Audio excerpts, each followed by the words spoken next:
क्या है डेजर्ट, क्या है टीम आगाज। हालांकि ये चीजें हैं वो सारी, इनकी रूपरेखा क्या है, इनका मकसद क्या है, हम हर जगह सोशल साइट्स के थ्रू यहाँ मिलने वाले सभी को बताते रहते हैं। कोई ना कोई पूछता रहता है ना, आप जिनको इस चीज का नॉलेज है वो ही यहाँ आए हैं। फिर भी इसकी रूपरेखा क्या है आगे की, जो हमने मेहनत करके एक तहसील से लगभग 800 बच्चों का एग्जाम करवाया था। ऐसे टाइम एग्जाम कराया जिस टाइम बोर्ड के स्कूल थे, बच्चे स्कूल में भी नहीं थे, घरों में थे अपने। और पूरी टीम ने, बच्चों की पूरी टीम ने मिलके एक ऐसा सफल परीक्षा का आयोजन कराया। इसलिए मैं पूरी टीम का भी धन्यवाद करता हूँ। आज समय आ गया है उस रिजल्ट को सुनाने का। और दूसरी बात, यहाँ से 800 बच्चों में से 180 सिलेक्ट होंगे, तो उन 720 बच्चों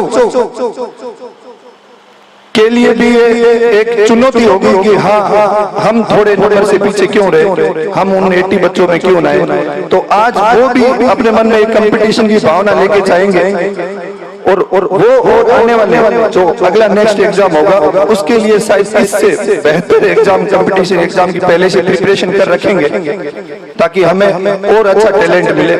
हमें जो लोगों है हमारा डेजर्ट एरिया के हर गांव से, हर घर से डॉक्टर बने अपना, वो पूर्णतः सिद्ध होएगा।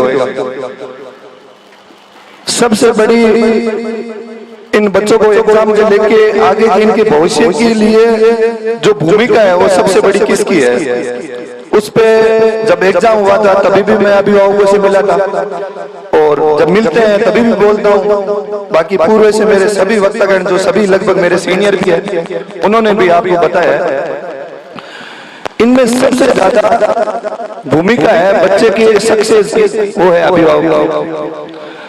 बच्चा शिक्षा में कितना आगे है, पीछे है तो उसका कारण क्या है, पढ़ नहीं रहा है तो उसका कारण क्या है, ये सारी जिम्मेदारी है ये अभिभावकों को लेनी पड़ेगी।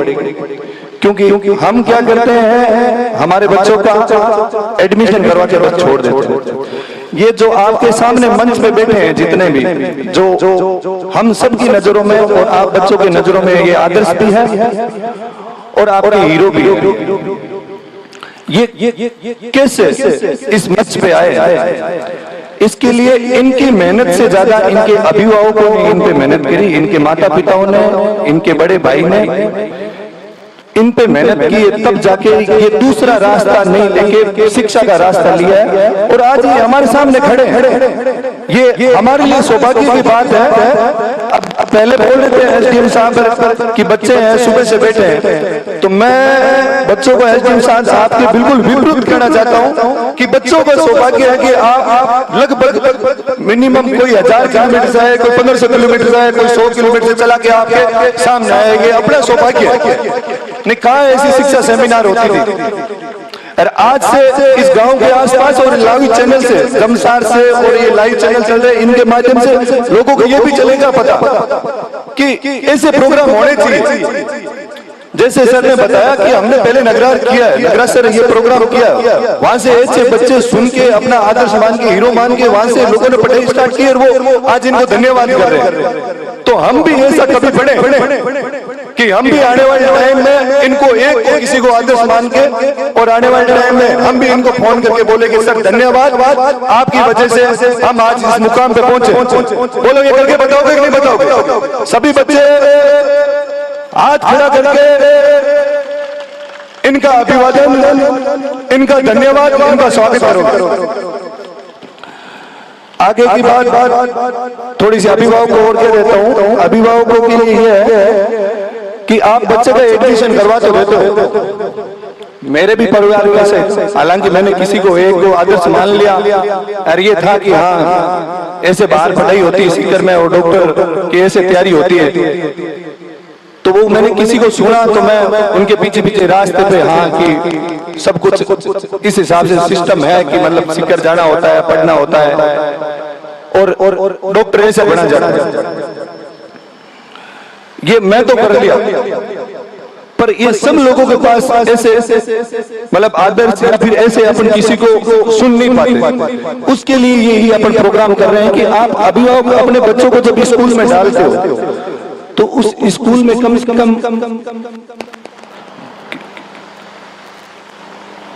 से कम आप उस बच्चे का टीचर से रिव्यू लिया करो। आपका बच्चा कैसे पढ़ रहा है, आपका बच्चा कहाँ कमजोर है, आपका बच्चा स्कूल जाता नहीं जाता प्रॉपर, आपका बच्चा मार्क्स कम क्यों आते हैं, ये आपको समझना पड़ेगा। गुरुजनों की एक ही शिकायत आती है कि इनके अभिभावक साल में एक बार प्रोग्राम होता है स्कूल में वार्षिक उत्सव, उसमें नहीं पढ़ते। जब आप अभिभावकों से ये पूछा जाता है कि आप ये खेती कर रहे हो या स्कूलिंग मतलब मजदूरी कर रहे हो, दुकान चला रहे हो, कुछ काम कर रहे हो, तो ये कर किसके लिए रहे हो, तो आपका एक ही जवाब होता है हम हमारे बच्चे के लिए कर रहे हैं। तो आपका बच्चा तो शिक्षा ग्रहण कर रहा है, शिक्षा ले रहा है, जो शिक्षा के मंदिर में जाके आप अपने बच्चे की परफॉर्मेंस ही नहीं देखते कि उसके कितने मार्क्स आए हैं, कहाँ वो कमजोर है। ऐसा भी तो होता है कि एक क्लास में पढ़े हो बच्चा, आज यहाँ पे 12th का रिजल्ट आया 2 दिन पहले, तो यहाँ दो बच्चियों ने किया, तो बच्चे उसी स्कूल में पढ़ी है जिस स्कूल में बाकी बच्चे पढ़े, तो ज्यादा नंबर उनके क्यों है, आपके बच्चे के क्यों नहीं? हो सकता है उन दोनों बच्चों के अभिभावक जाके ये देखते हैं कि हमारे बच्चे के नंबर कम क्यों आते हैं, नंबर कम आते तो वो गुरुजन से मिलते हैं। तो आपकी ये रिस्पॉन्सिबिलिटी बनती है, आपकी ये जिम्मेदारी बनती है कि आप ये कहते हो कि हाँ हम हमारे बच्चे के लिए कर रहे हैं, तो आप समझ लो बच्चे के लिए आपको शिक्षा के लिए टाइम निकालना पड़ेगा। बच्चा आपका पढ़ेगा, पर जब आपकी परवरिश अच्छी होगी, जब बच्चे के ऊपर आपकी देख रेख होगी, तो बच्चा पक्का सेलेक्ट होगा और उसका प्रोडक्ट देख रेख का और बच्चे का ध्यान रखना, स्कूल में सब चीज ये रिव्यू लेना, इसकी देख रेख का प्रोडक्ट आपके सामने मंच बैठे हैं। तो आप आज यहाँ से ये निर्णय लेके जाएंगे कि हम महीने में कम से कम एक बार हमारे बच्चे का स्कूली परफॉर्मेंस कैसी है वो जाके देखोगे। वो देखोगे कि आपका बच्चा डर भी रहेगा, आपके बच्चे का ये भी रहेगा कि हाँ कोई बच्चा स्कूल नहीं जाता तो टाइम से स्कूल भी जाएगा, वो एक डर रहता है। क्योंकि हमने हमारे ये चीज आपको भी पता है, ये चीज हमें भी पता है, पर इसको करके दिखाना पड़ेगा। यदि आप अपने बच्चे को इस मंच पे बैठे हुए अधिकारियों जैसा बनाना चाहते हो तो ये आपको करके दिखाना पड़ेगा। अब टीम आगाज का लाइब्रेरी का कंसेप्ट है और डेजिडेटी का ये जो कोचिंग हॉस्टल और टेस्ट सीरीज कैसे क्या इसका आगे मैनेजमेंट रहेगा, कब इसका बैच स्टार्ट होएगा, कैसे बच्चे को टॉप 80 में सिलेक्ट किया जाएगा। कुछ अभिभावकों को मन में ये भी था कि आपका एग्जाम हुआ था, उस बच्चे बैठे थे तो अपने को उसमें क्या ट्रांसपेरेंसी थी, कैसे पता चलेगा कि हमारा बच्चा टॉप 80 में आया है। तो उसके लिए सबसे पहले तो हमने किया कि एग्जाम करते ही विदिन 5 डेज मेरे जितने भी डेजर्ट के स्टूडेंट जुड़े हुए व्हाट्सएप ग्रुप, उनको मैंने आंसर की भेज दी थी उस पेपर की कि आपको पेपर आपके पास दे दिया गया था, उस पेपर में कौन सा आपने आंसर टिक किया है वो आपको पता है, और उस पेपर की आंसर की क्या वो मैंने आपको भेज दी थी, उसका आपने मिलान भी कर लिया लगभग बच्चों। उस मिलान के बाद में रिजल्ट तो मैं उसी टाइम जारी कर सकता था, पर मेरे को ये था कि उसमें 80 बच्चे ही सिलेक्ट होंगे। मैं चाहता हूं कि वापस पूरे बच्चे आए और ये सीख के जाए और वो बच्चे सीख के उन बच्चों की तरह एक मन में कंपटीशन की भावना लाए। और जरूरी नहीं है कि हर कोई डॉक्टर बने, हर कोई इंजीनियर बने, आप किसी भी फील्ड में जा सकते हो। उसके लिए हमने स्पेसिफिक एक मोटिवेशनल सेमिनार रखी थी इनॉग्रेशन के साथ में कोचिंग में। उसके लिए हमने टीम डेजिडेटी और मैंने हर एक फील्ड से आप सिविल सर्विस से लेके यूपीएससी के, आरएस के, डॉक्टर्स के, भारतीय सुरक्षा, इंजीनियर, वकालत, हर एक फील्ड से आपके सामने एक चेहरा लेके आए। और यहाँ तक कि मेरे को पता है कि उस एग्जाम में बच्चियां ज्यादा बैठी थी तो आपके फीमेल फेस भी लेके आए, उन्होंने आपके लिए टाइम निकाला भी, आपके सामने बात साझा की भी। और इस एग्जाम में लगभग सर्व समाज के बच्चे बैठे हैं, तो उसके लिए हमने हर एक कास्ट का वक्ता बुलाने की, ताकि एक बहुत प्यारा सा ये मंच लगे, क्योंकि ये किसी को जातिवाद ऐसा कुछ नहीं लगे, उसके लिए कोशिश की थी कि हर एक फील्ड से, हर एक वर्ग से अच्छा वक्ता आपके सामने पेश किया और उन्होंने अपनी बातें रखी और जब वो बातें सुना रहे थे आपकी तालियां भी नहीं रुक रही थी। इससे ये सिद्ध होता है कि आपने उसको कितने इंटरेस्ट से लिया। ये इंटरेस्ट आपका यही खत्म नहीं होना चाहिए कि आज इनको सुन लिया और घर जाके हम बस सुन लिया खत्म, नहीं। ये जो जुनून आपको, जब तक आप कंपटीशन एग्जाम कोई जिसको मन में सपना पाल रखा है वो पूरी नहीं कर लेते, उसका सपना पूरा नहीं करे, तब तक जोश और जज्बा ऐसा ही रहना चाहिए आपके अंदर। इसकी गुरु जी गोपाल जी बोल रहे थे, श्याम जी एसडीएम साहब भी बोल रहे थे कि आपको इसको शुरुआत तो कर दी पर इसको चलाना इतना आसान नहीं है। बिल्कुल नहीं सर, मैं पहले भी बहुत सारी संस्था से जुड़ा हुआ भी हूँ। एक संस्था को खड़ा करना स्टार्टिंग में, उसका स्टार्ट करना बहुत इजी है, पर उसको लंबे टाइम तक एक पेड़ को वृक्ष बनाना बहुत कठिन है। और उसके लिए गुरु जी मैं आपको बता देता हूँ और सभी वक्तागणों को बता देता हूँ कि बज्जू की ऐसी टीम लगी हुई इस काम में। हालांकि मेरा इसमें योगदान बिल्कुल एक चेहरा हो सकता हूँ, ये एक मेरा चेहरा यूज कर सकते हैं, हालांकि मेरा इसका योगदान है नहीं क्योंकि अपना ड्यूटी टाइम भी रहता है, सब रहता है। पर बज्जू के teacher first grade, second grade, third grade, one विभाग के जो भी कर्मचारी है गवर्नमेंट में, जितने भी फौजी भाई, जितने भी खेल प्रेमी, युवा संगठन मिटिडिया जो मेरा आदर्श संगठन है और बहुत सारे जनप्रतिनिधियों और भामाशाहों के सहयोग से ये एग्जाम सफल भी हुआ है और इस कोचिंग का आज भव्य शुभारंभ भी होगा। इसके लिए एक फाइनेंशियली सपोर्ट की जरूरत पड़ती है। अपन बात करते ही आए हैं, सभी वक्ताओं ने बोला भी है कि ये इस चीज को आप स्ट्रॉन्ग करना है, क्योंकि टीम तो शायद आपकी बहुत अच्छी बन गई है पर आपको फाइनेंशियली इस चीज में सपोर्ट होना पड़ेगा। तो सर हमने इसका एक ऐसा किया, हमने मेंबरशिप बनाई है। मेंबरशिप इस हिसाब से बनाई है कि अलग अलग डिसाइड किया है कि फर्स्ट ग्रेड टीचर का, सेकंड ग्रेड टीचर का, थर्ड ग्रेड टीचर का जो इच्छुक कि हाँ हमें ये डेजर्ट का जो कंसेप्ट है ये हमें पसंद आया और सच्ची में ये गांव की प्रतिभा को ढूंढने में और हर घर से डॉक्टर बनाने में ये कामयाब हो, उसके लिए हमें सहयोग करना है। ऐसे लोगों के लिए हमने एक मेंबरशिप बनाई है जिसका मिनिमम मंथली चार्ज हमने 500 रुपए रखा है। एक आपको बात भी बता देता हूँ, मिनिमम 500 रुपए आजकल के युवा में बता देता हूँ। मैं बहुत जगह भी गया हूँ, एग्जाम के टाइम भी गया हूँ, स्कूलों में गया हूँ, एक दिन में आम बात हो गई है सर, एक कोल्ड ड्रिंक पीना 100 रुपए पर ऐसे काम में महीने के 500 रुपए देने में वो लोग पीछे हट जाते हैं जो दिन में 100 रुपए कोल्ड ड्रिंक पी जाती है। इससे जरूरी नहीं आप ये मत सोचे कि हमारा बच्चा उस पेटी में नहीं है, पर आने वाली पीढ़ी आपका बच्चा शायद आने वाले टाइम में वो दो पेटी में हो सकता है या आज कोई भी जरूरत पड़ती है आपको प्रशासनिक अधिकारियों की या फिर डॉक्टर पेट में, तो आप हमें कॉल करते हो। तो यदि मेरी जगह जैसे 10 खड़े हो जाए, मेरे जैसे 10 इंजीनियर भाई इस गांव से खड़े हो जाए तो आपकी खुशी डबल हो जाती है, आपके काम भी बहुत आसान हो जाते हैं और मेरी भी परेशानी उस चीज में कम हो जाती है। तो आपको क्या करना है, हम हर चीज आप तक पहुंचा देंगे, वो मेंबरशिप आपका जितना सहयोग बन सके। हाँ बिल्कुल मिनिमम 500 रुपए रख रहे हैं मंथली, आपका जितना सहयोग बन सकते आप मिनिमम 500 रुपए मेंबरशिप रख रहे हैं, आपको 500 रुपए से लेके उच्चतम कितना भी जितना सहयोग बन सके आप अभिभावक या फिर आप अपने दोस्त या मित्र से टीम डेजर्ट का सहयोग कर सकते हैं। इसकी पारदर्शिता इतनी अच्छी होगी क्योंकि आपको आपके 500 रुपए का भी हिसाब जब आप मांगोगे आपको इतना मिलेगा। आप एक छोटी सी बात बताता हूँ, पारदर्शिता लोग स्टार्टिंग में क्या है कि एग्जाम करवा देते हैं, टीम डेजर्ट का एग्जाम हुआ जो बहुत लोगों के मन में मेरे को ये क्वेश्चन पूछते थे सर कि आपने जो ये एग्जाम करवाया है उसमें 10th के बच्चे बैठे हैं, तो आपको कैसे पता चलेगा ये बच्चा 12th वाला भी एग्जाम देके जिन्होंने बायो की वो भी बच्चा वाकई एग्जाम दे सकता है? आपने थोड़ी चेक किया उस बच्चे को, ना तो आपने एडमिट कार्ड पे फोटो लगाया ना कुछ लगाया, तो आपने चेक भी नहीं किया, तो आपको कैसे पता चलेगा? इसका उस एग्जाम टाइम पता है, एग्जाम टाइम से पहले किसी को पता ही नहीं था।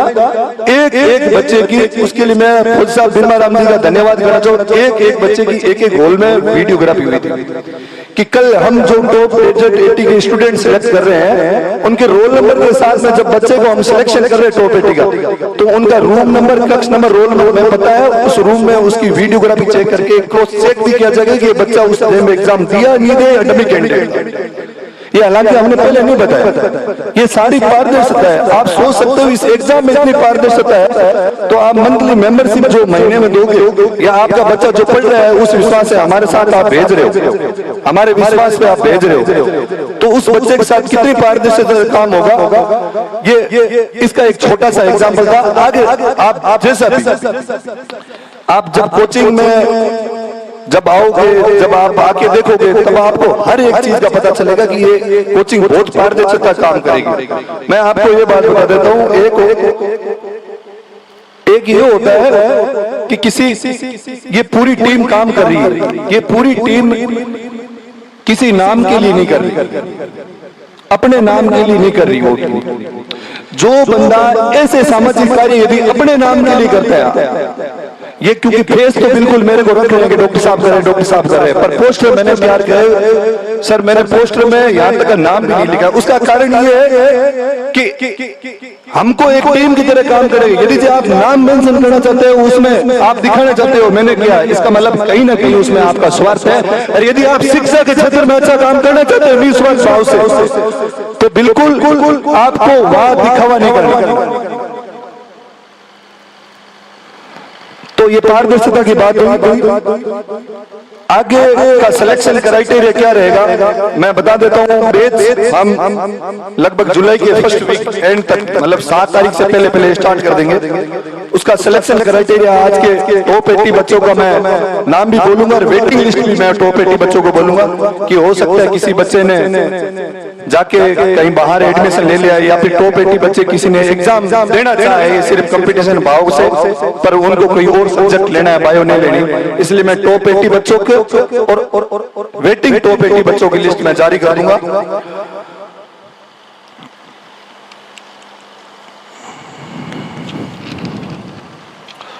हॉस्टल का, लाइब्रेरी का, कोचिंग का, मैनेजमेंट का थोड़ा सा रूपरेखा मैं एक रफली बता दूंगा। ये जो आपको सामने जहां पे आज अपना उद्घाटन हो रहा है, ये 2 बिल्डिंग है। एक बिल्डिंग जिसके ऊपर टॉप फ्लोर पे 2 लाइब्रेरी है, कोचिंग एकदम सुसज्जित कोचिंग है, बहुत एडवांस कोचिंग है, जिसके अंदर बेस्ट से बेस्ट अपने प्रोजेक्टर, स्क्रीन मिररिंग और बढ़िया से बढ़िया स्पीकर लगे, अच्छा सेटअप, और उसके साथ 2 लाइब्रेरी है, वो बहुत उसका अच्छा फर्नीचर और सब कुछ एकदम अच्छा किया हुआ है। उसके नीचे का हॉस्टल रखा है और सामने वाली बिल्डिंग में भी हॉस्टल रखा है। तो हमारी कोशिश ये है कि ये जो टॉप 80 बच्चे हैं, इन टॉप 80 बच्चों को एक ही परिसर में रखें। इनको एक ही परिसर में इनकी कोचिंग क्लासें लगने के बाद में इनको थोड़ा सा उधर नीचे हॉस्टल और सामने वाले रूमों में हॉल में हॉस्टल की सुविधा की, वहां रेस्ट कर ले, और उसी बिल्डिंग में ऊपर कोचिंग के पास उनको लाइब्रेरी की सुविधा की जाए ताकि वहां पढ़े।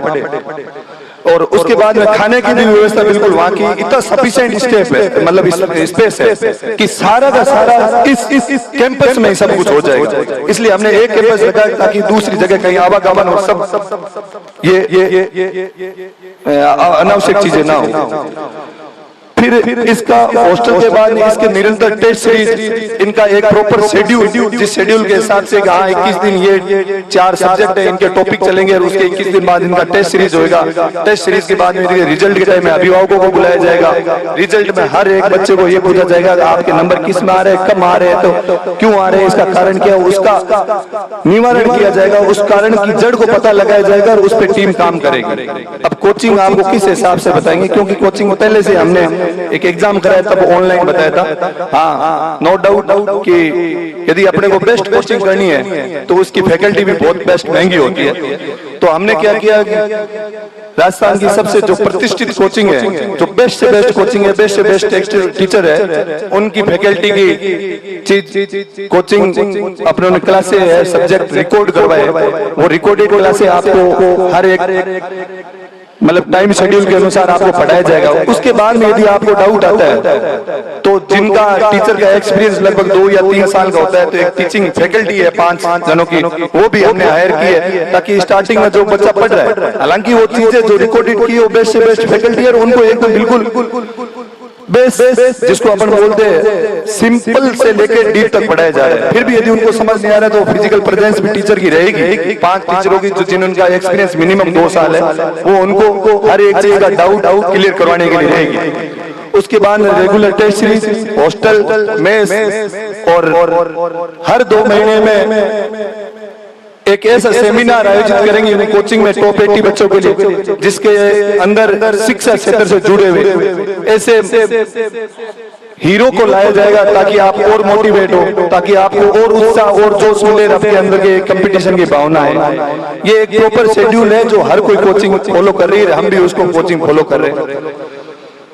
ये ऑनलाइन का सिस्टम इसलिए रखा है, इससे पहले बच्चे हम सीकर भेजते थे पर वो ज्यादा नहीं भेज पाते थे, उसी खर्चे से हम लगभग 80 बच्चे पढ़ा पाएंगे, क्योंकि कोविड 2 साल ऑनलाइन का दौर रहा था कोचिंग में, और हमारे इसी एरिया से 3-4 डॉक्टर पिछले कोविड के 2 सालों में पढ़े, उन्होंने सबने यहाँ घर बैठ के पढ़ाई की उन्हीं टीचरों से।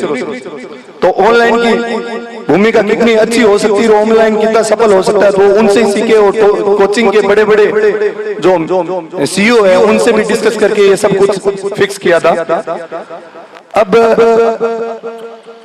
ये है कि डेजर्ट एटी का परिणाम जारी करने से पहले मैं कुछ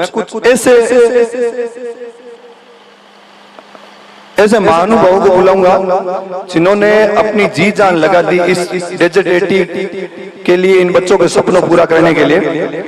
उनका मंच पे बुलाऊंगा, और जब तक मंच पे रहेंगे अपनी तालियां नहीं रुकनी चाहिए, क्योंकि उनकी सबकी मेहनत है कि आज आप एग्जाम दे पाए हो, सब यहाँ आए और आने वाले टॉप 80 बच्चे पीएमटी की निःशुल्क तैयारी करेंगे।